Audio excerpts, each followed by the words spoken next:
Thank you, Mr. Speaker. I want to thank our President Joe Biden, for the investment of $1.2 trillion. That's right, Mr. Speaker, trillion with a capital T of the Bipartisan Infrastructure and Jobs Act. And we hear a lot of noise from the other side every single day. But when we see those shovels going in the ground, when we see those major projects coming forward across the nation, those same members that are making noise on the other side of the aisle will show up to the ribbon cutting, Mr. Speaker. And some of them may dare to take credit for the projects.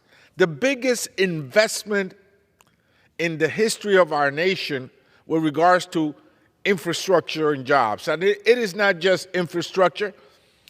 It is an economic development machine that will generate hundreds of thousands, if not millions of jobs across our nation. So I want to thank our president for his investment in our nation, and particularly in the 13th Congressional District, which is an iconic district that has Harlem, East Harlem, also known as El Barrio, Washington Heights. Yes, some of you may have seen the movie In the Heights, Inwood, and the Northwest Bronx. And the second phase of the Second Avenue subway just kicked off this past weekend. I want to thank our Secretary of Transportation, Pete Buttigieg, for coming to our district to kick off the second phase of the Second Avenue subway right in East Harlem. And this phase is such an important phase for a community that has, for far too long, been subjected to a transportation desert. On Saturday, the U.S. Department of Transportation's Federal Transit Administration stood hand in hand with East Harlem leaders to sign off on a $3.4 billion full funding grant agreement. This was part of the Capital Investment Grant Program that received record funding under the Bipartisan Infrastructure and Jobs Act. So I want to thank the Secretary for coming to my district. The funding will help support a 1.8-mile extension of the Q line. Some people seem to think that America cannot build a subway anymore. Yes, we can. Yes, we can when we put people over politics. And so this new initiative on the east side of Manhattan will connect the Q line from 96th Street to 125th Street to Harlem, and relieving an overcrowding Lexington Avenue line, which is the most overcrowded line in the nation and if not the world.